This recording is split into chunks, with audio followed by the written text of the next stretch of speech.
이게 그러니까. 우리가 이따가 미디어 정거장에서 넘버 3도 이제 할 거라서 예. 약간 바탕을 까는 의미에서 이제 하는 거기도 하고요. 네. 제가 예전에 종종 얘기했는데 제가 이제 엘리트, 뭐 사회 지도층, 사회 지도층이라는 표현은 실질적으로 이제는 많이 낡은 표현이고요. 예. 이게 뭐 지배층, 예. 이제 이런 표현을 썼을 때 그게 이제 일반 사회과학이나 이런 데서는 좋은 의미, 나쁜 의미하고 상관이 없이 네. 그 사회의 자원을 독점하면서 권력을 행사하고 네. 뭔가 지배력을 행사하는데 유리한 위치에 있는 사람 네. 또는 집단 이거를 가리키는 말이다라고 누차 얘기했는데도 네. 그 말만 쓰면 되게 기분 나빠하는 분들이 많아요. 얘네들이 무슨 지배층이면 그거 말을 너무 당연하게 쓰면 안 된다. 네. 엘리트란 말 너무 그렇게 쓰면 안 된다. 걔네가 무슨 엘리트냐. 네. 이런 얘기를 하는 분들이 참 많아요. 근데 이거 네. 한두 번 설명해봤자 이게 되는 문제가 아니기 때문에 저는 그분들한테 부탁하고 싶은 건 자신들이 일상어로 알고 있는 그 의미가 외려 잘못됐을 수 있다는 생각을 한 번은 조금 해봤으면 좋겠어요.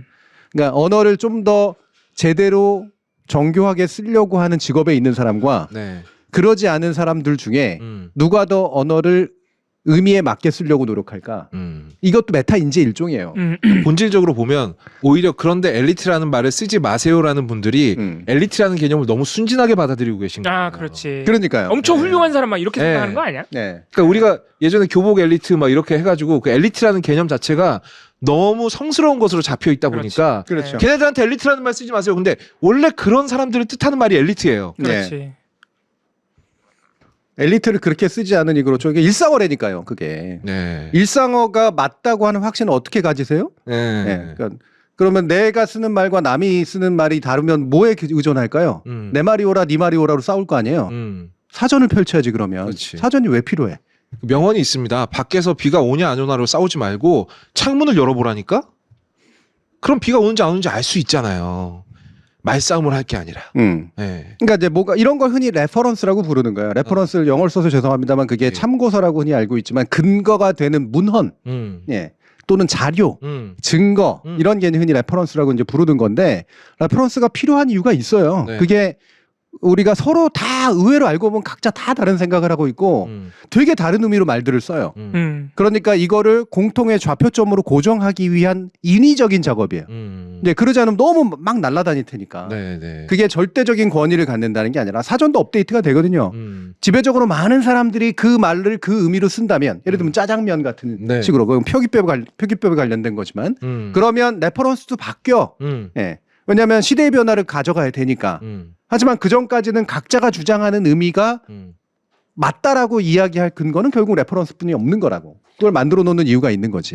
말이 나와서 말인데 생각해보면 엘리트라는 말이 제가 쓸 때도 그렇고 남이 쓸 때도 그렇고 그렇게 긍정적인 표현으로 쓴 적이 별로 없거든요. 요즘은 그러니까 그게 실제로 언어를 연구하는 사람들이 엘리트라는 말이 원래는 긍정 의미를 내포하고 있다가 네. 일상어에서 예. 점점 부정 의미를 내포하는 말로 바뀌고 있다.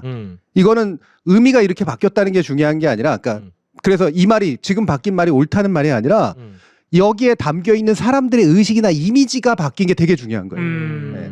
사회 상류층이나 이른바 지배층이나 엘리트라고 불릴 수 있는 사회적 자원을 독점하고 있고 권한을 독점하고 있는 세력에 대한 네. 존중이 경멸로 바뀌고 있다는 얘기라고. 그게 더 중요한 포인트라고. 어느 정도는 그러니까 현실 반영이네. 네. 사람들이 현실에서 느꼈더니 지도층에 있다고 보이는 사람들이 별로 그렇게 훌륭한 사람들이 아니야. 그러니까 그 지배층이라든가 엘리트라는 말 자체가 부정적으로 다가오는 거죠. 대표적으로 서울대 내랑과. 그렇지 그런 이미지가 그게 요즘에 어디 좋은 말로 쓰입니까? 근데 옛날에는 서울대 법학과 이러면 야, 이 자식 엘리트네. 사전적인 의미의 엘리트네. 라고 말을 했단 말이에요. 그렇지. 근데 이제 그게 조롱의 대상으로 바뀌고 있잖아요. 네. 오, 서울대 내랑과 출신이네? 이렇게. 그러니까 그 우리가 말을 할 때 정말 조심해야 되는 게 내 말이 옳다고 생각하는 그 자기 중심주의라는 게 굉장히 강하게 작동합니다. 누군가하고 커뮤니케이션이 안 되는 이유도 그거예요. 나는 옳은 말을 쓰고 있고 옳은 단어를 쓰고 있고 쟤만 틀린 단어를 쓰고 있어. 저 답답한 놈. 이런 태도를 가지면 당연히 커뮤니케이션을 못하죠. 네. 이건 내가 잘못하고 있는 거예요. 저 사람도 잘못할 가능성이 높지만 우리가 해야 되는 것에 중요한 거는 내 말이 정말 말을 하나하나 생각하면서 그 말의 의미를 정확하게 레퍼런스에 근거해가지고 이야기를 하는 태도를 가지고 있지 않은 경우들이 대부분이니 만약 여기서 오해가 생긴 거나 말이 좀 틀린 것 같다라는 느낌이 들면 그건 나일 가능성이 굉장히 높다라고 먼저 생각을 해야 돼. 예. 이게 말씀이 나와서 말인데 최근에 진짜 재밌는 댓글 하나 봤어요. 제 걸작선에 달린 댓글인데 이 자식 이거 영화 전혀 모르네. 이 자식은 계속 이 영화의 스토리가 문제라고 하는데 내가 봤을 땐 플롯이 문제야. 스토리가 플롯 아니에요? 그러니까 이게 그렇진 않아. 스토리에 좀 더 영화 잘 모르네. 엄마. 스토리는 좀 더 플롯은 스토리에 좀 더 세부적인 과정이라고 봐야 돼. 그리고 엄연히 말하면 조금은 다른데 문제는 그분이 그 말 뜻을 모르고 썼다. 나처럼 생각하고 썼을 가능성이 있다. 그렇지. 나처럼 잘 모르면서 그냥. 그러니까 나는 오히려 플롯이나 이런 전문적인 용어를 쓰지 않으려고 스토리라고 뭉쳐서 썼는데 거기 와가지고 이 무식한 놈 이거 플롯을 스토리라고 하네. 플롯은 구조래. 전혀 몰랐네. 그럼 이야기의 구조인가? 미안합니다. 제가 얘를 잘못 들었어요. 다른 얘기로 넘어가죠. 이거로 가면 얘기가 좀 길어져요. 내러티브하고 구분해야 돼. 스토리하고 스토리는 플롯하고 내러티브로 구별해. 그러면 한 구성 요소긴 하네 스토리에. 근데 걔가 이 영화는 스토리가 아니라 플롯이 잘못된 거면 하고 예를 들었는데 그게 스토리야. 어려워. 이건 얘기가 좀 얘를 잘못 들었어. 그러니까 이게 이제 일반인 그러니까 일상어적인 어떤 표현을 쓸 때 여기는 나름 전문가. 나 답답해 속이 터지는 거지 그러면. 교수님 심정을 알겠네. 근데 그러니까 이게 그런 사람한테 엘리트라는 표현을 쓰면 안 되지 이렇게 생각하는 사람보다 차라리 나처럼 아예 모르는 게 나아. 그게 뭐지 그게? 이게 아예 그 자세가 훨씬 나아.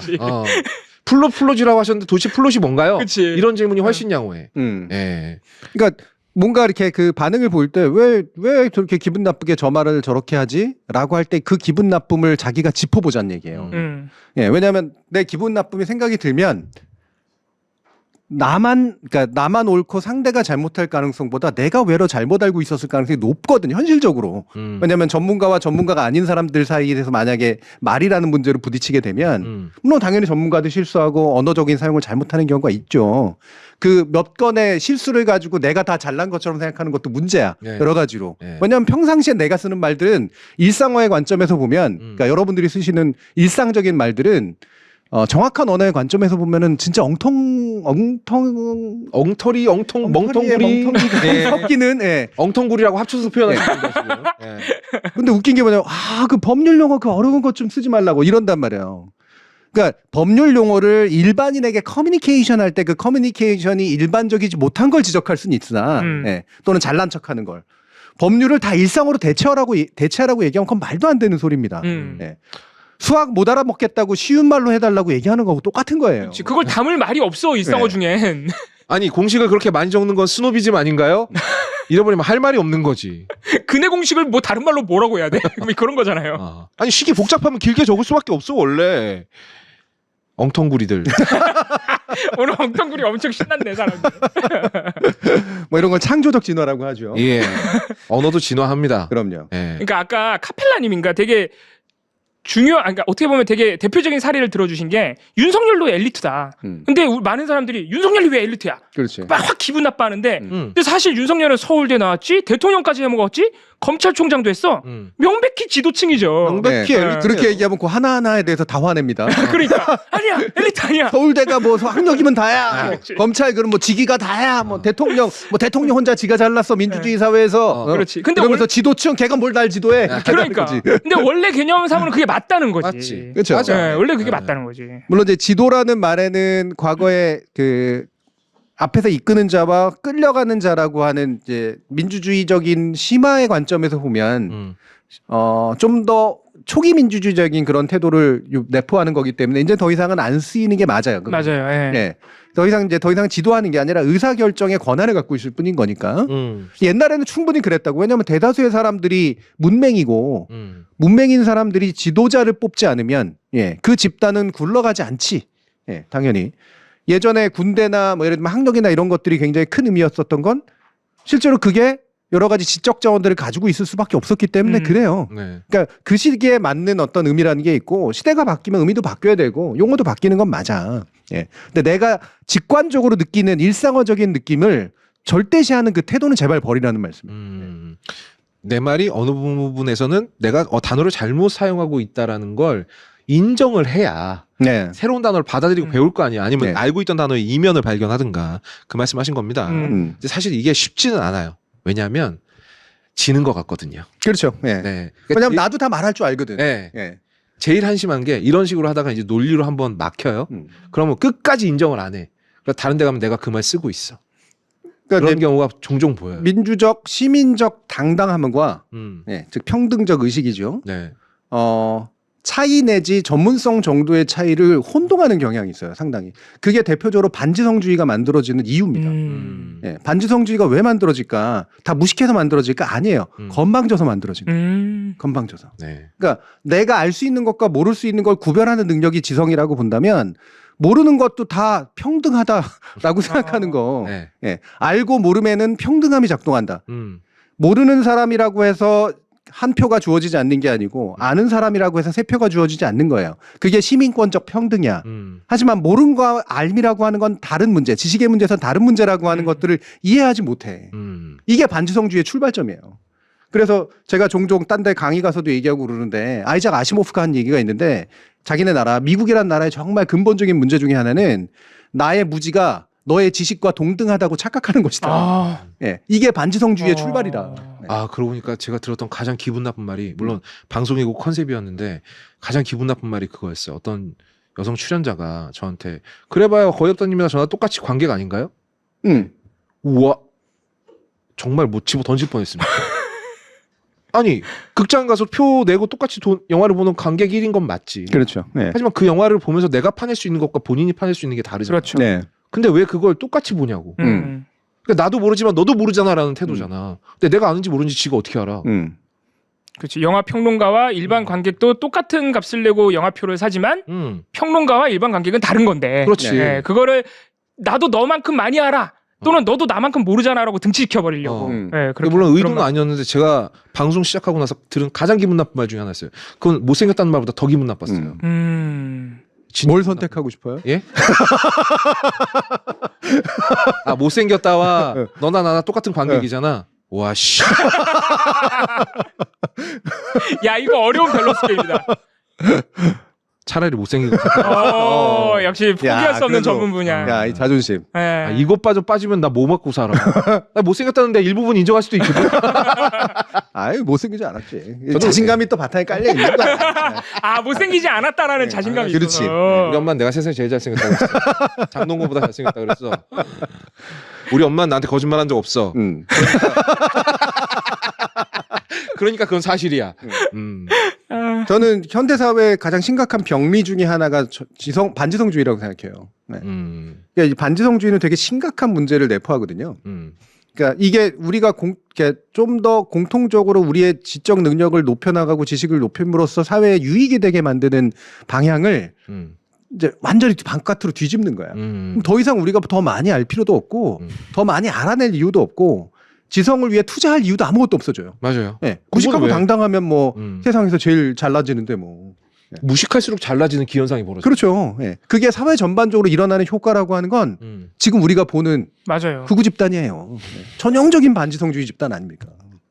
그러니까 우리가 일상 수준에서 반지성주의를 그냥 가볍게 넘기면 안 되는 게 왜냐면 친구들 중에서도 그런 사람이 있을 수 있잖아요. 막 모르면서 막 당당하고 막 오히려 네가 뭘 얼마나 안다 그래 그러면서 막. 근데 일상 수준에서 그런 거를 우리가 너무 가볍게 생각하면 안 되는 게 지금 우리가 보고 있는 윤석열 내란 세력이 사실은 그런 사람들이 어떻게 하다 윤석열이라는 권력자를 타고 권력화가 돼버렸거든. 그렇지. 이제는 자기들이 권력이 돼버렸잖아요. 막 그렇지. 가가지고 물론 정당한 일이 아니지만 다 막 마음에 안 든다고 다 깨부수고 다니고. 그러니까 윤석열을 본인하고 동일시해서 윤석열과 똑같은 방식을 쓰는 거야. 그러니까. 네. 때려 부수는 방식. 네. 무서운 일이야 그러니까. 제가 이 얘기를 이제 하게 된 게 일상어하고 이제 전문적 용어, 그러니까 의미가 제한돼 있는 용어와 의미가 그냥 제멋대로 늘어나는 일상어 사이의 차이를 얘기한 이유도 있고, 그다음에 그게 이제 우리의 언어 습관 속에 스며들면서 은연중에 반지성주의적 태도를 가지게 되는 경우도 되게 많다. 반지성주의를 가져야 당당해지거든. 예. 지성주의를 가지면 부끄러워져요. 왜냐하면 모르는 게 더 많이 드러나니까. 내가 모른다는 걸 훨씬 더 많이 알게 되기 때문에 훨씬 많이 부끄러움을 선택하게 되는데 네. 반지성주의는 모르는 게 전혀 부끄럽지가 않기 때문에 네. 대단히 당당해져. 그러니까 당당함의 효과를 하기 위해서 반지성주의를 선택해요. 이게 이제 비극의 시작이야. 배우는 것보단 그게 손쉬우니까. 손쉽죠, 훨씬. 그래서 이 얘기를 하는 게 제가 이제 그래서 이런 얘기들을 많이 하잖아요. 그러면 그러니까 대놓고는 얘기를 못 하고 저한테 뭐라고 이제 그 의심을 푸냐면 제 엘리트주의자, 사람을 등급으로 나누는 자, 이런 식으로 이제 바라보는 경향이. 아니 반지성주의를 비판하는데 왜 그게 계급주의 그렇게 그러니까 결국은 뭐 그래, 지성이 얘기하는데 잘났다는 거고 너는 지성이고 나는 반지성이라는 얘기잖아. 아 지성과 반지성주의를 나누는 거를 계급을 나누듯이 사람을 그렇죠. 차별해서 본다는 걸 그런 걸로 왜곡을 해서 네, 왜냐하면 반지성주의를 얘기하는 순간 지성과 반지성의 차이를 얘기해야 되고 지성과 반지성의 차이는 결국 지성을 갖추거나 지식을 좀 더 많이 갖춘 자의 등급이 그렇지 못한 자의 등급보다 높다라고 하는 것을 내포하는 것처럼 느껴지거든요. 사람한테 등급을 매긴 것 같다. 네. 근데 사람은 저는 항상 느끼는 거지만 교수님하고도 여러 번 얘기했지만 사람의 등급은 있어요. 아 이게 이렇게 그렇게 가는구나. 아니 저는 사람의 등급이 없다는 말에 도저히 동의할 수 없는 게 아니 그럼 윤석열하고 우리하고 똑같은 사람이에요? 그렇지 그렇게 생각할 수 있죠. 말이 안 되죠. 한동훈하고 우리하고 똑같은 사람입니까? 제가 늘 얘기하는 건 이제 요 거업님식의 표현을 다른 식의 표현을 바꾸면 등급은 무조건 기준을 내포해요. 기준. 기준이 중요하다. 어떤 기준에서 바라볼 때 등급이 나뉘느냐. 예. 이 부분이야. 예. 기준에 따라서 등급이 달라지거든요. 근데 A라는 기준과 B라는 기준 또는 A라는 영역과 B라는 영역에서 등급을 나눌 수 있거든. 근데 한 영역의 높은 등급이 마치 다른 영역의 높은 등급을 자동적으로 보장하는 것처럼 착각해. 그래서 생기는 문제라고. 과거의 계급주의라는 게 바로 그런 거였어요. 예. 예를 들면 돈이 많으면 지위도 높고 지성도 따라오고 보통 권한도 생기고 도덕적으로도 상류층에 있는 것 같잖아. 왜 옛날 사회는 계급이 높아야만 그걸 다 할 수 있었거든. 이게 교수님께서 인상적인 말씀 헤어질 결심 얘기하다가 나온 건데 보통 계급이 높으면 다른 것도 다 훌륭했어. 그렇죠. 네. 그게 과거 사회의 특징이에요. 네, 건강을 유지하는데도 훨씬 유리하고 건강을 유지하고 올바른 품격이나 자세를 유지하는데도 받는 교육이 다르니까 결국 따라올 수밖에 없었다고. 근데 지금 현대 사회는 그렇진 않잖아요. 그렇지. 당연히 않죠. 예를 들면 외모 같은 경우도 보면요. 우리가 인간이 외모를 철저히 객관적으로 판단할까 주관적으로 판단할까 다시 말하면 공통으로 느끼는 외모라는 기준이 있을까 그렇지 않을까. 이번에 여전히 논란거리잖아. 네. 아이 오브 비홀드라고 보는 사람 눈에 따라서 이뻐 보이면 이쁜 거가 아니면 아니다. 이게 철저한 주관주의고 그게 아니다. 대체로 우리가 미인이라고 생각되는 부류들에 대한 특징들이 공통적인 게 있다. 언제나 싸워요. 이게. 하지만 이 둘 다가 어느 정도 맞아. 네. 왜냐하면 사람들이 일반적으로 아름답다라고 느끼는 데는 약간의 보편적 기준이 있어요. 있죠. 예, 비례성이 좀 높다라든가 그죠? 그다음에 특히나 이건 또 시대적으로 조금씩 달라지긴 하는데 이를테면 비율의 문제라든가 이런 거 비례성이라고 하는 건 이제 좌우대칭형 이런 거고 비율은 이제 머리나 몸이나 이런 것들에 대해서 일정한 비율 그러니까 크다 작다가 아니라 황금 비율이라고 비율이라고 하는 것들이 느껴질 때 아름다움을 느끼는 경향이라는 게 있거든요. 이게 철저하게 황금률까지 이렇게 정해지는 건 아니지만 1대 1.618이라고 하는 그런 것들이 있어요. 예, 그건 최근에 자연과학적인 성과로도 많이 나타나. 하지만 이게 또 시대에 따라서 분명히 달라지는 면도 있고 심리에 따라서 달라지는 면들이 있어. 예. 좋으면 이뻐 보여. 이것도 그 자연과학적으로 입증이 됩니다. 예. 심리적으로 우호적이면 상대가 예뻐 보여요. 술 먹으면 예뻐 보여요. 술 먹으면. 그리고 이것도 되게 흥미로운 연구 결과인데 사회적으로 성공한 그러니까 어느 정도의 특정 이상의 소득을 올리는 사람들은요. 보통 말라 있는 사람, 그러니까 일반의 체형보다 조금 더 말라 있는 사람을 보고 아름답다라고 느낀대요. 네. 예. 그리고 조금 내가 이제 소득이 조금 낮은 경우에는요, 풍만한 몸매를 보고 더 아름답다라고 느낀다고 합니다. 네. 그러니까 현대적으로는 그렇고요. 예. 이건 옛날엔 반대였어요. 나온 거예요. 옛날엔 반대였죠. 예. 옛날에는 마른 사람들이 대부분이고 못 먹는 사람들이 대부분이었으니까 살집이 있고 좀 더 얼굴이 허해 보이는 사람들이 훨씬 상류층이자 고귀한 피해 어떤 것이었지. 네. 그래서 외모적으로도 약간 더 살집이 있는 사람들을 선호하는 그런 방식이었었고. 네. 그러니까 그게 시대에 따라서 이 계급을 구성하는 여러 가지 상급의 논리와 하급의 논리가 조금씩 달라진다는 거예요. 네. 하지만 중요한 건 옛날의 계급 사회는 그러니까 외모 같은 경우도 지들끼리 예쁘다고 생각하는 걸 더 많이 선택했을 테고, 그렇죠? 그리고 건강이 제일 중요한 문제거든요. 외모에서는 원래 혈색, 뭐 이의 생김, 하악의 구조 이런 것들 있잖아요. 이게 우리가 인간이 예쁘다라고 느끼게 만드는 걸 하려면 덜 노동하고 더 많이 자신을 갖고 와야 돼. 병도 잘 안 걸려야 돼. 건강해 보이는 걸 제일 좋아하거든요. 원래 사람의 외모라는 게. 옛날에 그 이른바 하층 계급들은 맨날 노동하고 햇볕에 햇볕 쐬고 어렸을 때 이제 막 심한 병에 많이 걸리지. 꼽추가 생기거나 이가 뒤틀어지거나 이런 일은 많거든. 근데 옛날 사람들은 그게 하층 계급은 원래 못생겼다 이렇게 생각해요. 네. 사회적 신분이 만들어낸 부수 효과다라고 하는 것들을 그때는 몰랐으니까. 그러니까 고귀한 피와 그렇지 않은 피가 따로 있다라고 옛날엔 강하게 믿었었어요. 네. 근데 지금은 그런 사회가 아니거든 더 이상. 그러니까 영역이 되게 많고 그 영역에 따라서 높은 어떤 수준을 획득할 수 있지만 다른 영역에서는 영 개판일 수도 있는. 이게 이제 민주사회의 특징이거든. 근데 이게 민주사회가 더 진행이 되니까 이 영역별 차이조차도 없다. 등급조차 없다. 이게 평등주의의 근본인 것처럼 얘기하는 상황이 벌어지게 된 거죠. 그러니까 당신과 나 사이에는 어떠한 그치. 어떠한 나눔도 급의 없다. 차이도 없다. 네. 너랑 나는 완벽하게 동일한 사람이고 네가 나보다 많이 배웠건 네가 나보다 뭐 어찌됐건 간에 우리 똑같은 사람이야 라고 말하는 건 사실 평등주의가 원래 그런 개념이 아니잖아요. 너랑 아니죠. 나랑 모든 측면에서 다 동질해. 이게 아니잖아. 아니지. 예를 들어 뭐 인권이라든가 이런 거를 우리가 다 같이 보장을 해줘야 된다는 개념이지. 그렇죠. 예, 우리가 모든 면에서 너랑 나랑 도덕성도 다 똑같아야 되고 지식도 다 똑같아야 되고 막 이게 아니잖아요. 그렇지. 예. 그 개념이 이렇게 받아들이기 어려운 개념은 아닌데 그런 거 네. 확실히 사람은 그분이 있어. 그러니까 우리가 윤석열이 엘리트라고 하는 말이 왜 기분 나쁜지 알았어. 그 구시대적 엘리트 개념에 빠져 있는 거예요. 그렇죠. 예. 서울대 나오고 검찰총장까지 하고 대통령 하면 다른 부분에서도 훌륭해야 된다고 생각하는 거야. 그렇죠. 그래서 대통령 네. 된 거 아니야. 네. 존경할 만해야 되고 우리는 거기에 억눌려야 된다라는 그런 오히려 구시대적인 사고에 빠져 있기 때문에 그렇죠. 그래서 그게 우리 사회에서 정치 엘리트로서 우리 사회를 장악하고 있다는 표현을 써도 왜 제가 엘리트냐라는 식으로 그렇지. 반발을 하는 거예요. 현실적으로 이 사람은 정치 엘리트인데 그렇지. 그걸 받아들이질 못하는 거예요. 구시대 다른 기준들이 많아. 현대 사회에 오면 다른 기준에서 꽝일 수 있는 건데 그렇지. 그 사회 엘리트라는 개념을 구성하는 기준 그것까지도 되면 안 된다라고 자꾸 부정을 하는 거죠. 네. 옛날 사고에 빠져서 그랬다고 해야 되나? 그런 상황인 것 같습니다. 그러니까 오히려 자신의 평등주의적인 언행이 알고 보면 구시대적인 사고나 판단의 근거에서 나온 행동이라는 거죠. 예, 구시대적인 거야. 네. 엘리트 그러니까 엘리트라는 말을 여러 분야에서도 쓸 수 있겠네요. 그러니까 네. 정치 엘리트도 있는 거고. 그러니까 정치 엘리트란 말 쓰고 경제 엘리트라는 네. 말도 쓰고 기업 엘리트라는 말도 쓰고 그러는 거죠. 그럼 예전에 교수님이 그런 말 하신 적 있거든요. 사람의 생김의 급은 나누지 않지만 품격의 급은 분명히 존재한다라고 하신 말씀이 되게 네. 그러니까 그런 것들이 자꾸 마음에 남아가지고 저를 옛날로 못 돌아가게 만들어요. 바라던 바야. 그러니까 되게 캥기는 게 있는 거야. 옛날에 나 같으면 이렇게 나갔을 거고 이거는 교수님 말에 따르면 굉장히 급 떨어지는 인간들이 하는 짓인데 네. 그걸 내가 똑같이 하면 교수님하고 얘기하는 보람이 아무것도 없는 거잖아. 그럼 나는 급이 떨어지는 데다가 못 배우는 놈이 돼버리는 거잖아. 그게 못 돌아간다고. 그러니까 이게 품격이라는 말도 원래 좀 더 정근대적인 표현이 맞거든요. 예. 이 품이라는 거 자체도 이제 가지고 있는 특성이고 격이라고 하는 게 그게 일정한 누구는 누가 맞는 각자에 맞는 격이라는 게 있다. 격에 대한 등급이 있거든. 예.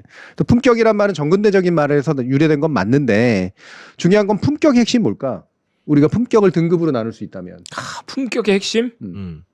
돈? 어? 지금까지 뭘 배웠냐, 인마? 아 이거 품격 챙기려면 돈이 좀 있어야 돼. 품위 유지비. 예. 예. 품위 유지비. 죄송합니다. 당신은 이제 농담이에요. 품위 유지비 정도는 벌 텐데 왜 그 모양이냐? 품격은 보통 품격을 기준을 삼으라니까. 보통 저는 인식에서 나온다고 보는데 네. 인식을 나타내는 건 행동이니까 태도거나 행동에서 나온다고 말하는 게 정답이겠죠. 네. 그러니까 품격이라는 말의 등급의 기준은 뭘까는 참 답하기 어려워요. 그래서 이것도 되게 주관적으로 이제 되거든. 자기가 각자 기대하는 올바른 인간상을 투영시켜. 예를 들면은 막 자비롭고 자유로움이 어떤 품격의 기준이라고 생각하는 사람도 있고, 네. 엄밀함이 품격의 기준이라고 생각하는 사람도 있고, 언행의 어떤 품위 있음, 그러니까 부드럽고 뭔가 고급스러워 보이고 막 이런 식의 것들이 품격의 기준이라고 보는 경우들도 있고 그래서 이제 이거는 정확하게 나누기는 어려워요. 예. 그런데 저 같은 경우에는 그걸 뭐라고 보냐면 아까 어떤 분인가가 뭘 썼었는데 저는 영어로 표현할 때 인테그리티라는 표현을 쓰거든요. 인테그리티라고 하는 게 통일성 뭐 이런 것도 있고 그런데 이 도덕성이라는 표현을 또 아까 쓰신 분도 있고 도덕성으로 번역되기도 하고 그런데 인테그리티라고 하는 거는 균일한 면이 있다라는 거예요. 네. 일관성. 네. 그래서 자신의 사상과 행동, 그래서 흔히 언행일치로 표현되는 내가 품은 바를 실제 행동으로 일치시키고 말도 거기에 맞게 한다라고 하는 거예요. 이게 전 되게 중요한 기준이라고 생각해요. 그럼 저는 품격이 굉장히 높은 인간인데요. 두 번째 기준이 그래서 필요해. 아, 일관성만 있으면 안 돼. 일관되게 나쁜 놈도 가능하잖아. 젠장. 그 윤석열도 일관적으로 나빠. 슬쩍 넘어갈 수 있었는데. 그렇게 빠져나가려 그러지 마. 그래서 두 번째 나는 뭔데요? 원래부터 뭐 예를 들어서 나는 계속해서 욕해 먹고 산 인생이니까 계속 욕하겠어. 위선자들이야. 막 이러면서 그럴 거 아니야. 그러니까 그게 품격이 아니지. 네. 그게. 네, 그거는 이제 광신 최강희 선생님의 언어입니다. 예. 원래 인테그리티라는 말에는 다른 차원까지 포함하고 있어요. 이게 단순한 일관성이 아니라 사회가 바람직하다라고 생각되는 어떤 인격적 기대를 일관된 사상으로 받아들여서 일관된 행동으로 풀어내는 사람. 요 뜻이 눈에 들어가 있는 거야. 네. 근데 사람이 바라는 기대, 그 사회가 바라는 인격이나 기대는 뭘까? 여기서 이제 또 다시 시대적이고 주관적인 것들이 되잖아요. 근데 이거는 그래서 각자의 기준과 상호 간의 기준을 좀 맞춰볼 필요가 있는데 여기에 이제 몇 가지 것들이 이제 후속해서 나오겠지. 예를 들어 저는 자애로움이라는 건 되게 중요한 기준이라고 생각해요. 자애로움. 아. 그러니까 자유롭다는 게 막 엄청 자비스럽고 막 나는 자유롭다 뭐 이렇게 하는 게 아니라 기본적으로 누군가에 대해서 그 동정 내지 공감 이런 것들을 발휘할 수 있는 능력이라는 거지. 이게 시나리오 작법 맨 첫 줄에 나오는 거거든요. 매력적인 캐릭터를 만드는 첫 번째 방법은 그 사람이 길 잃은 고양이에게 밥을 나눠주게 만들어라. 여러분 이거 가장 정확하게 지킨 게 오징어 게임이에요. 예. 여기 보면 주인공 성기훈이 정말 맞아. 개털이거든요. 근데 자기가 먹으려고 사가던 고등어를 고양이한테 주는 장면. 자유로워. 예. 그 장면에서 우리 모두가 이렇게 느끼는 거죠. 아, 저 사람이 되게 엄마 등이나 쳐먹고 사는데 근본은 나쁜 놈은 아니네. 좋은 사람 생각을 하게 되는 거지. 예. 그러니까 최소한 품격까지는 안 가도 성기훈이 되게 좋은 사람이라고 느끼게 나쁘지 않다는. 네. 맞아요. 그러니까 이 자유로움의 흔히 뒤에 있게 정반대에 있다고 생각하는 게 이제 12지심이라고 얘기하는 옳고 그름을 나누는 거. 추상같이 나눠서 옳음만 딱 추구하고 그름에 대해서는 엄밀하게 벌하는 거. 네. 이게 이제 반대쪽에 있죠. 자유로움이라는 건 공감해주고 보듬어주고 이러는 거니까. 이게 12지심과 이 자유로움이라고 하는 건 이게 측은지심이죠. 이제 유교적인 관점에서 보면 이 두 가지가 결합하는 게 어렵잖아요. 어우, 굉장히 어렵죠. 완전 어려울 것 같은데. 이게 인테그러티로서 이 두 가지를 결합할 수 있으면 얼마나 품격이 높아질까. 저는 이거를 최대한 결합해 내려고 노력하는 그 성격이 품격이라고 생각해요. 못하겠다. 역시 포기도 빨라. 열심히 그냥 먹고 살아야지. 어떤 면에서 쟤도 일관성은 있어요. 어려우면 포기한다. 어려워 안 해. 그래서 이거를 결합시키는 방법이 정말로 이렇게 수많은 명상과 실천과 반성과 이런 게 이제 있어야 혼자서 뭐 산에 들어가서 수양한다고 만들어지는 것도 아니고요. 왜냐하면 12지심이라고 하는 건 실제로 현실에 몸을 부딪혀야지만 알 수 있는 거거든요. 공부도 많이 해야 되고 현실도 많이 부딪혀야 그리고 자애로움이라는 것이 지나치게 이상적이거나 좀 붕 떠 있지 않으려면 정말 현실에서의 약자의 모습이라든가 이런 것들에도 철저하게 알아야지 가능한 거야.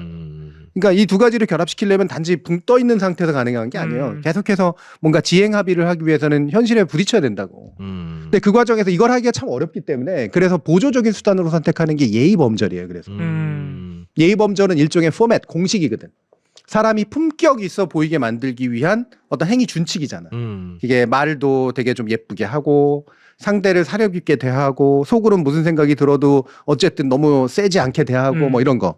근데 이게 있어 보이면 형식적으로는 뭐냐? 이 사람의 품격이 있어 보이고.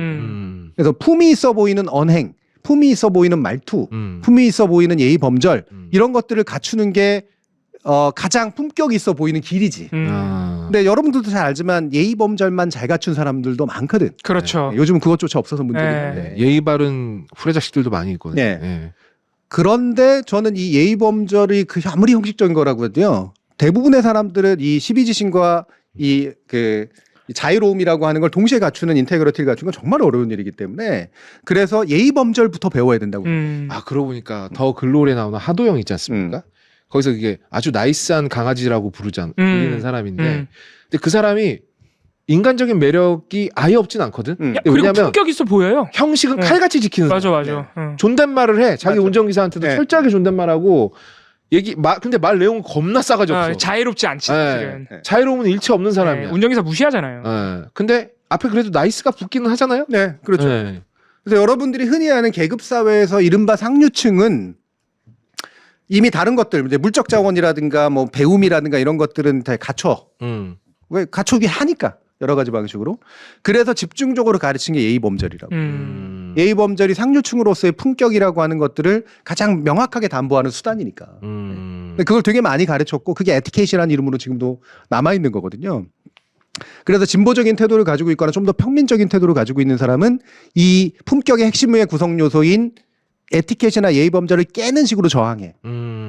까짓거 욕해버리고 말이야. 풍자하고 이런 식으로 가는 거지. 이게 상류 계급이 가지고 있었던 뭐랄까 위선성 이런 것들을 완벽하게 대체할 수는 없기 때문에 네. 그것이 가지고 있는 문제를 드러내는 방식으로 하는 거죠. 그 저항성이 있어요. 그런 면에서 보면. 그런데 예의범절을 깬다고 해서 내 품격이 내 방식으로 갖춰지는 게 아니거든. 네. 그 품격은 자신의 방식으로 만들어야 돼.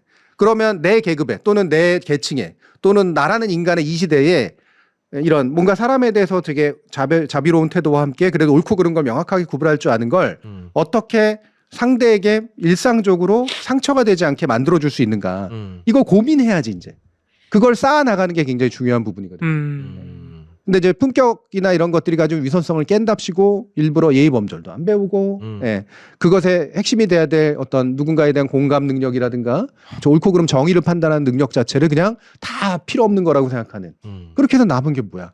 우리는 대부분 품격 없는 인간이 되고 있다. 그렇지. 이준석이다. 그렇죠. 예. 이준석이 원래 예의범절 싸가지 없는 걸로 유명하잖아요. 네. 예. 근데 지 나름에는 그걸 무슨 막 새로운 캐릭터라도 그렇죠. 되는 새로운 것처럼. 세대 뭐 저기 네. 가식 없음 이런 식으로 네. 받아들이는 거지. 근데 그냥 버르장머리가 없는 거거든요. 그럼요. 그거는. 네. 그렇지. 네. 그러니까 그게 윗세대가 만들어 놓은 예의범절이나 형식이 이제는 껍데기만 남고 사실은 자유로움이나 옳고 그름을 갖추지 못했을 때 그걸 공격해야 그게 저항성이 되고 해악이 되는 건데 그게 아니라 그냥 무조건 그걸 깨는 것만이 무슨 매력인 것처럼 얘기를 하면서 사실은 본인이야말로 자유로움과 옳고 그름이 없는 사람이니까 네. 그게 들통이 나는 거죠. 네. 네. 그러네요. 만약에 이준석이 행동을 그렇게 하더라도 결과적으로 자기의 행동을 통해서 올바른 정치를 추구하고 그렇죠. 네. 정의를 추구했다라고 한다면 쟤는 뭐 버르장머리는 없어도 근데 그럼에도 불구하고 앞에는 버르장머리는 없어도는 붙을 거예요. 왜냐하면 그건 내가 져야 되는 리스크야. 사회적으로 약속돼 있는 걸 나 혼자 깼으니까 그건 어쩔 수 없지. 그래도 목적의 일관성은 있는 애구나라는 말을 들을 텐데 결국 그것도 아니었으니. 그러니까 윗세대 자기 국민의힘 대표할 때 한창 욕먹을 때 그 말 한마디 가지고 왜 이렇게 싸가지 없다는 싸가지 노노는 욕하지 마라 이런 걸로 자기가 저항을 했잖아요. 네. 그게 힘을 받으려면은 윗세대하고 딱 싸우는 게 뭐 일부한테는 펜코 같은 애들한테 멋있어 보였던 게 확장성을 가지려면 자유로움을 보여줬어야 돼. 정치인으로서 해야 되는 옳고 그름. 예를 들어서 장애인 공격하지 말고. 근데 그 사람이 보여준 단면은 결국에는 이준석의 한계가 명확하게 드러나죠. 품격이 없잖아. 자유롭지도 않고. 맞아. 약자를 공격하고 강자한테 허리 숙이고. 네. 이게 되게 어려운 일이에요. 이준석 같은 부류가 보이고 있는 이 행태가요. 네. 지금 미국이나 이런 데서 전형적으로 나타나는 신흥 지배층. 네. 그러니까 머스크 같은 애들이요. 그렇죠. 그러니까 어떤 이유로든 자신의 능력으로 해서든 뭐 세습을 통해서든 자본을 획득하고 어느 정도 왜 그 간판, 학력 간판이나 이런 것들을 획득하는 식으로. 왜냐면 어느 하나만 가지면은 좀 불안하거든. 이 두 가지가 제일 중요한 지렛대고 축이기 때문에 네. 이 두 가지를 가지고 난 다음에 지 멋대로 사는 인간들이 점점 많아지고. 그러니까. 네. 그리고 그게 쿨함의 표시고 그게 새로운 지배의 일종의 에토스다라고 자랑스럽게 얘기하는 인간들이 되게 많아지고 있어요. 네. 그러니까 머스크 얘기하니까 너무 무섭다. 그러니까 일론 머스크가 정확하게 딱 그런 인간이라고 생각이 되는데 되게 위험하죠. 왜냐하면 그냥 머스크가 돈이 많다는 사실 때문에 이 모든 게 정말 멋지고 동경의 대상이 돼버린단 말이에요. 네. 예를 들어서 완전히 그냥 전통적인 의미의 가족을 지킬 필요는 없지. 하지만 그런 식으로 씨를 뿌리고 다니는 건 안 되잖아요. 책임 안 지잖아요. 법적 책임도 안 지고. 법적 책임은 전혀 안 져요. 근데 돈은 줘요. 그렇죠. 그러니까 이게 마치 되게 대안인 것처럼 떠오르는 건 되게 위험한 거잖아요. 네. 내가 머스크처럼 돈은 없지만 머스크처럼 싸가지 없는 인간 되기는 쉽거든. 그러네. 그러니까 기존의 틀이나 형식을 깨는 거는 우리가 형식 없이 살자는 게 아니라 이 시대에 맞는 새로운 형식, 새로운 품격을 만들어야 우리 공동체가 유지되는 건데 이 머스크 같은 사람들은 자기가 권력이 있고 돈이 있다는 이유로 모든 기준과 형식을 다 껴버리고 솔직히 말하면 자기 마음대로 하겠다는 거거든요. 세상 사람들 다 내 멋대로 내가 원하는 대로 움직여야 돼. 거의 이런 군림하겠다는 거라서. 그것도 사실 어떻게 보면은 좀 파시즘 같은? 그러니까 이런 생각들이 반감을 불러일으켜서 지금 미국에서 진보적인 지식인들 사이에서는 테슬라 다 갖다 버리고 있어요. 그러니까 리스 계약을 해놓고 연장을 더 이상 안 한대요. 그리고 그게 막 이제 남미 쪽으로 수출이 엄청나게 나간다고. 그러면 이제 그 테슬라 뒤에다가 붙이고 나는 머스크가 나치 경례하기 전에 이 차를 샀다 이런 걸 붙이고 다니고. 아, 저 나치 경례했어 그 사람. 큰일 날 사람이야. 큰일 날 사람이야 진짜. 원래도 그러니까 이상했지. 등급이라는 말 또는 격 또는 품격이라는 말로 이제 뭔가 급을 나누는 그런 행위 일반을 되게 반민주적이거나 반평등주의적인 것으로 착각하고 오해하는 부분에 대해서는 답을 할 필요는 있죠. 네. 그거는 언제나 기준에 따라 달라지는 거고 영역에 따라 달라지는 거다. 기준이나 영역 안에서 급을 안 나눈다는 건 그 자체로 웃긴 일이다. 예를 들면 수술을 잘하는 의사와 못하는 의사를 나누는 게 왜 문제인데? 나눠야지. 당신이 그러면 네. 여기 저 위암 수술 받아야 되면 등급 높은 수술 잘하는 사람을 받을 거야? 아니면 안 그런 사람을 받을 거야? 너무 뻔한 거 아니에요? 너무 뻔한 네. 거죠. 근데 이렇게 영역별이나 기준에 따라서는 등급을 나누거나 등급이 나눠지는 건 너무나 당연하고 자연스러운 일이야. 예. 이거를 부인하면 안 된다는 거죠. 근데 이 부인이 왜 생기느냐? 신분적 사고 때문에 생기는 거야. 아까 얘기했던. 근데 신분이라고 하는 거는 말 그대로 몸을 나누는 거거든. 몸이고 분이라고 하는 게 이제 자격이라는 뜻인데 이게 위아래로 나뉜다 이거죠. 사람의 몸 안에 그냥 모든 것이 다 일관되게 훌륭한 인간, 그렇지 못한 인간으로 나뉜다라는 사고. 이게 이제 전근대적 사고거든. 그리고 그거는 언제나 계급이라는 표현을 써 상류 계급이라는 표현은 바로 그런 거지. 얘는 잘생겼고 능력도 좋고 돈도 많고 뭐 품성도 좋고 막 이런 거. 모든 것들을 갖추고 그 모든 것을 갖춘 계급이 등급에 따라 나눠져 있다. 이 사고야, 이 사고. 그러니까. 신분주의적 사고라고. 이 사고를 가장 이용해 먹는 게 한동훈인 것 같거든요. 네. 본인의 무능을 신분으로 가려요. 사회적 계급으로 가려요. 그래놓고 그 이미지를 쌓아 올립니다. 계속. 네. 굉장히 단순했던 네. 사회가 비교적 지금보다 훨씬 단순했고 심지어 그러니까 생각도 단순했던 그래서 핏줄에 따라서 등급이 인간은 나누게 돼 있다라고 하는 정근대적 사고의 표현을 가지고 있기 때문에 등급이라는 말을 그래서 싫어하는 거야. 네. 내가 그러면 무조건 다 밑에 깔아야 되는 것 같거든. 그러니까 위에 있다라고 생각하는 모든 것들을 다 부정하는 거지. 네. 이게 이제 그릇된 이제 문제의식의 표현인 거고요. 그래서 신분은 없어진 거예요. 신분이라고 하는 거는 법적으로도 없고 우리나라 헌법상으로도 안 되고 네. 특수한 신분은 창조할 수 없거든요. 특권을 가진 신분을 만들어낼 수 없습니다. 세습도 안 돼. 현실적으로 세습되는 건 돈이야. 그냥. 세습 외에 나머지 것들은 유전되는 거지 그냥. 그러니까 유전되는 것과 세습되는 돈이 있을 뿐이지 기타의 신분은 세습될 수도 없고요. 한 인간을 같은 등급이나 다른 등급으로 나눌 수 없습니다. 예를 들면 게임에선 기가 막히게 상등급인데 예, 한자는 진짜 아무것도 모르는 하등급일 수도 있는. 예. 그러네. 우리 현대인들은 그래서 그렇죠. 분열적인 사고를 해야 돼요. 내가 특정 부분에서 굉장히 우월하고 뭔가 등급이 높고 이렇게 잘하는데 나머지 부분에서는 그게 안 된다라고 하는 것들을 견뎌내는 게 인간의 삶이야. 현대인들의 삶이라고. 자동으로 보장되지 않으니까. 그거 노력해야 돼요. 그거 네. 노력 많이 해야 됩니다. 그래서 그것에 그 유일해 보이는 탈출구가 마치 돈을 많이 가지면 될 것 같고 자꾸 옛날 사고를 하는 거지. 좋은 대학을 나오면 될 것 같고 권력을 주면 될 것 같고 그러면 그게 나머지를 보장해 줄 것 같은 거지. 김건희도 전형적으로 그랬던 거 아니야? 돈 좀 벌면 자기 상류층 될 것 같고 미술 좀 만지면 자기 그렇지. 상류층 될 것 같고 검사 남편 생기면 검사 남편 생기면 상류층 된 거 같고 그래도 무시하니까 젠장 대통령 만들어 이렇게 된 거 아니야. 네.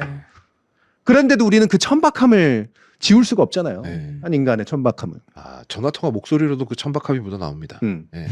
그러면 그거 가지고 또 다른 신분주의자들은 저거 원래 근본이 천생이니까 우리 같은 애초에 상류층하고는 달라. 이게 또 그 세습주의 귀족들의 그 태도인 거지. 둘 다 웃긴 거지.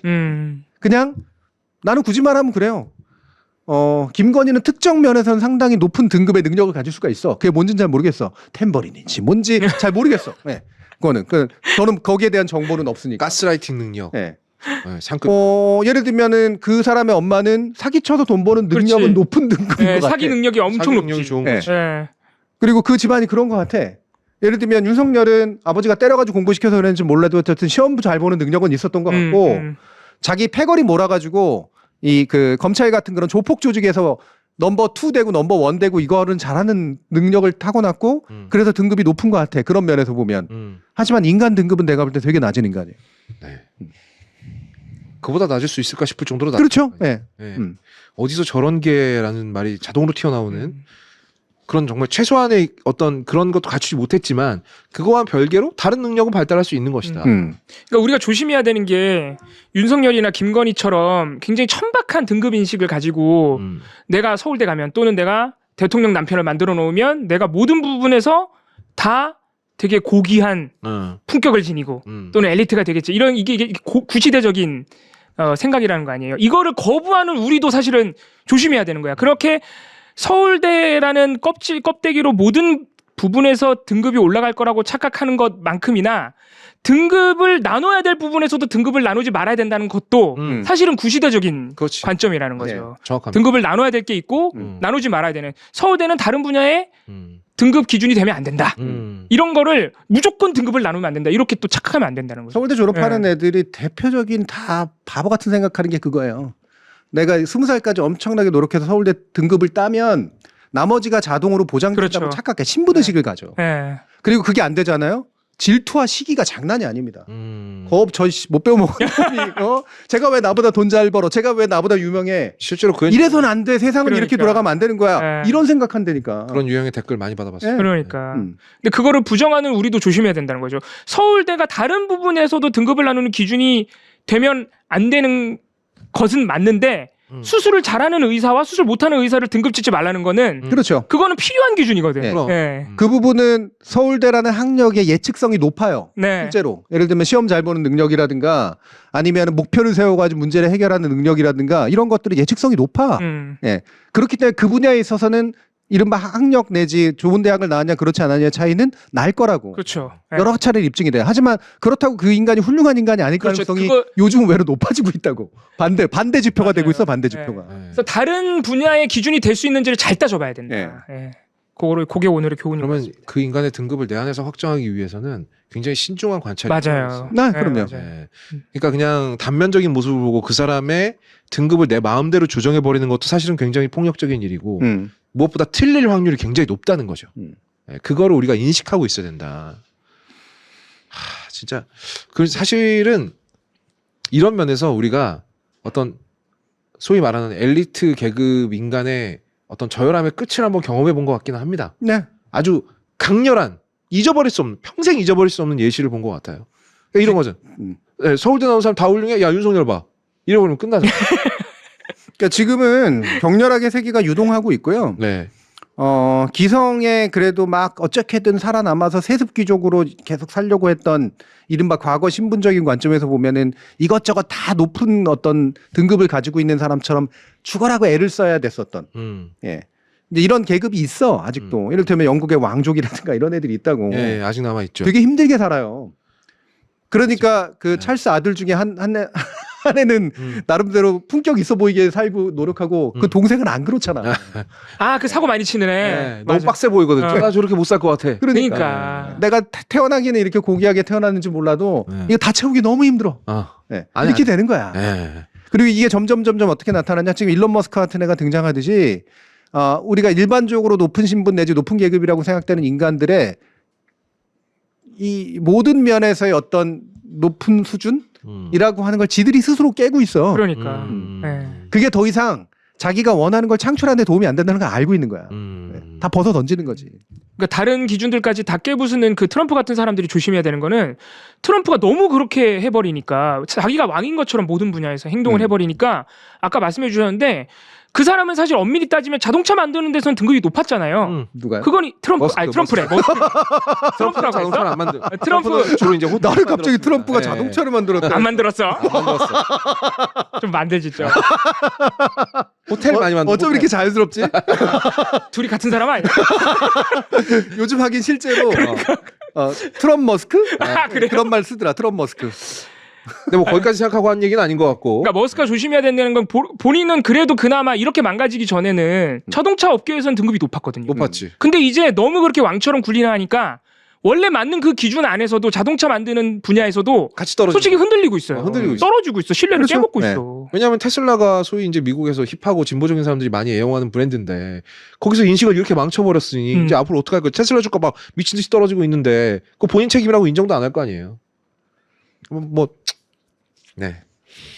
저는 인생을 살면서 신분이나 계급의식 같은 것들에 당연히 갇히면 안 되고 대신 내가 어느 한 영역에 있어서만큼은 내가 좀 더 능력 있거나 또는 성취한 게 많은 사람이 되고 싶다라고 하는 마음은 유지하는 게 좋다고 생각해요. 그 분야에 대한 분야도 다시 등급으로 나누면 안 돼. 네. 분야는 별로 다 평등한 겁니다. 그렇죠. 이를테면 요리 잘하는 사람과 의술 잘하는 사람이 사회적으로 좀 더 필요하거나 필요하지 않거나 보상받거나 보상받지 않는 차이들이 있지. 하지만 그건 그 사회가 요구하는 방식의 차이일 뿐이야. 네. 역사에 따라서 바뀔 수도 있는 거고 그렇기 때문에 적어도 나눠진 영역 안에서 영역 간 어떤 균등함이라고 하는 건 유지해야 되고 이 영역 안에서 내가 그래도 좀 더 뭔가를 이루려고 노력하는 것 자체는 부인하면 안 된다. 그렇죠. 그건 등급이 있는 거지. 그리고 그 한 가지 영역 안에서 적어도 뭔가를 해보려고 노력하는 것과 동시에 나머지를 내가 다 이룰 수 없기 때문에 가장 좋은 방법은 품격을 갖추는 거다. 왜냐하면 사람을 만날 때는 결국은 영역으로 만나는 것과 그냥 보통의 사람으로 만나는 것뿐이 없거든요. 근데 사람들은 사람 보는 눈들이 다 있어요. 그래서 영역 가지고 경쟁할 게 아니라고 한다면 그러면 거기서는 품격이 상당히 많은 걸 결정해 사실. 그 이 얘기 나올 때마다 헤어질 결심에 나온 박해일이 자꾸 생각이 나요. 네. 교수님 말씀에 탕웨이는 그냥 모든 걸 갖고 태어난 사람이야. 이 사람은 거지처럼 하고 있어도 품격이 느껴져. 이건 어느 정도 타고난 거야. 근데 박해일은 그렇게 타고나질 못했어. 그러다 보니까 가진 노력을 하잖아. 무슨 대표적으로 뭐가 있냐면 정장을 입고 싶어. 근데 정장이 형사 생활은 어울리지 않아. 그래서 아는 양복점에다 부탁을 해서 정장 안에 주머니를 겁내 많이 달았어. 그리고 범죄자 폼나게 때려잡고 싶어. 근데 다치는 건 싫어. 그러니까 무슨 쇠사슬 장갑 같은 거 가지고 다니잖아. 그러니까 노력이다. 그렇게 노력이라도 한 사람이니까 탕웨이랑 썸을 타지. 아 결론이 그렇게 되는 거구나. 오늘 그리프가 장난이 아니야. 그 영화가 그런 영화였어. 아 노력해라. 탕웨이가 자기 품격에 안 맞는 남자랑 썸을 타줄 것 같아? 품격 있어서 좋아했던 것 같지 않은데 탕웨이가 처음에. 그렇지 않아. 탕웨이가 처음에 박해일 보고 뭐라 그래? 형사답지 않다고 한다. 아니, 그 실제로 헤어질 결심에 되게 중요한 주제 의식 중에 하나가 품격이란 무엇인가요? 전혀 몰랐어. 안 본 거 아니야? 봤을걸요? 이러니까 제가 같은 관객 소리를 들으면 광분하는 겁니다. 네, 품격 느껴진다라고 탕웨이가 말을 합니다. 네. 형사답지 않게 품격이 느껴진다. 그런 게 되게 중요하다. 물론 박해일은 잘생겼어요. 네. 맞아. 그 영화에서 그렇게 나온 거. 노력해도 안 돼 그거. 제가 이 얘기를 하는 이유가 현대사회는 어쩔 수 없이 분업사회고 전문화 사회이기 때문에 영역으로 자신의 존재 기반이 흩어지는 건 어쩔 수가 없어요. 근데 그렇게 너무 흩어지다 보니까 인간들이 어떻게 되냐면 내 영역이 최고다라는 인식으로 자꾸 가지게 돼. 예, 영역별로 등급을 나누려 그래. 의사가 최고다, 변호사가 최고다, 뭐 정치인이 최고다, 뭐 아니다, 청소부가 최고다, 뭐 이런 식으로 이제 나누게 되거든요. 그러니까 왜 그 온라인 커뮤니티 공간에서 맨날 싸우는 거 보세요. 요즘에 특히나 젊은 친구들 왜 자기 회사 까고 싸우는 공간들 이렇게 들어가 보면. 예, 아우 난장판이에요 진짜. 눈도 못 봐. 예. 그러니까 이거는 분업사회나 전문화 사회를 잘못 이해하고 있는 거야. 네. 분업사회나 전문사회의 특징은 너무나 많은 세부적인 영역들이 생겨났기 때문에 이들 사이에는 차이가 있을 뿐 급을 나눌 수 없다라는 게 정확한 인식이에요. 네. 요걸 인정하지 못하니까 영역 사이에 등급을 나누려 그런다고. 근데 진짜 등급을 나눠서는 안 되는 거는 등급을 다 나누고 앉았고. 그렇지. 네. 등급을 정작 나눠야 되는 데서는 화를 내네. 그렇지. 네. 아, 큰일이네 진짜. 되게 잘못 맞춰진 거고요. 근데 이렇게 분업하고 전문화되고 복잡화된 사회를 그냥 놔두면 이 결과물로 빠지기 때문에 우리는 보편에 대한 감각을 유지하려고 되게 노력해. 예. 그래서 그걸 마치 피출의 순수함 내지 뭐 어떤 권력의 문제로 환원하려고 그러기도 하는데 결국 아무도 보편을 대체할 수 없습니다. 어떤 것도요. 현대 사회에서는 그나마라도 그런 느낌이 드는 게 그냥 인품, 품격 이런 거야. 예. 왜냐하면 우리가 인간적으로 영역을 벗어나 결국 사람 대 사람으로 만나는 거니까 사람이 존경할 만하고 매력이 있고 이런 것들에 보편적으로 끌린다고. 예. 그래서 정말 보편적으로 이 품격이 아주 누구나 동의할 수 있게 높은 사람, 낮은 사람 못 나누지만 적어도 대체로는 살다 보니 이런 사람이 참 훌륭한 사람인 것 같아. 이런 사람은 참 그래도 존경할 만하더라. 인정하게 되더라. 결국 그 안에서 사는 거거든요. 그래서 흐릿한 보편성, 품격을 통한 그리고 명확한 영역성 이 둘 사이에서 끊임없이 교류하면서 사는 게 현대 인간이다. 어렵네. 그러니까. 어렵지만 길이 맞아요. 없지는 않다. 예. 그 보편성을 잘 보여주는 대표적인 품격 있는 분들이 그래 사회에서 많이 조명받고 나타나야 돼요. 이제 성함 까먹었는데 그 문영배 재판관 돈 준 분. 또 뭐야? 아니 돈 준 분이라 하면 또 이상한 거야. 그 김장아. 김장아 선생님. 김장아 선생님. 돈 준 분이라니. 야, 어쩜 이렇게 저급하게 맞추냐? 죄송합니다. 김장한 선생님 생각이 안 난 거야? 나는 무슨 새로운 음모론 얘기하는 줄 알았어. 깜짝 놀랐네 나도. 죄송합니다. 이거 요것만 따가지고 쇼츠 만들면 완전 새로운 극우파네. 죄송합니다. 아니야, 그 가짜 뉴스지 그건. 가짜뉴스 같이 얘기를 했어요, 근데 본인이. 그거밖에 생각이 안 나. 돈 많은 분이라고 하려다가 그렇게 얘기하면 너무 생각이 아무도 안 나질 것 같아가지고. 그렇죠. 김장한 선생 같은 경우가 이제 우리가 누가 뭐래도 이거는 정말 대단한 품격이 아닌가. 그런 분을 딱 보면 누구나. 물론 윤석열 좋아하는 분들은 안 그럴 것 같긴 한데 거기도 맨 끝에 보면 전화해가지고 무슨 빨갱이라고 얘기하는 사람 맞아 그런 분이 있잖아. 근데 누구나 저 사람 존경받을 만한 사람이야. 나도 저렇게 돼야지 이런 생각 하니까. 그게 품격이고 보편성이지. 다만 이제 그 기준이 너무 높지는 않았으면 좋겠어요. 김장한 선생 좀 그렇죠? 김장한 선생까지 올라가 버리면 그럼 오히려 빨리 포기하게 돼요. 맞아. 좀 손 닿는 데 있어야지. 손 닿는 데. 우리 거울 같은 분을 좀 더 낫게 만들려면 김장한 선생님은 그냥 사표로 삼고 현실적으로 좋은 품격을 가져봐야 돼. 그렇지. 김장한 선생님은 저기 멀리 바다 위에 떠 있는 부표고 난 거기까지 헤엄 못 쳐. 여러분도 가짜뉴스 퍼뜨리지 마세요. 돈 받았다 뭐 이런 게 아니고 아마 장학금 받았죠? 김장한 선생님이 만든 장학금? 그렇죠. 사실 그냥 돈 준 분이라고 하면 진짜 큰일 나요. 장학재단을 통해서 지원해 준 거를 죄송합니다. 돈 줬다라고 얘기하면 안 되죠. 윤영배 헌법재판관 돈 준 분. 참 대단한 표현이 어떻게 보면 참 형식을 깨요 이 친구도. 그러니까 의외로 가짜뉴스 이런 거 잘 만들 것 같아요. 죄송합니다. 극으로 넘어가기만 해봐. 그러니까.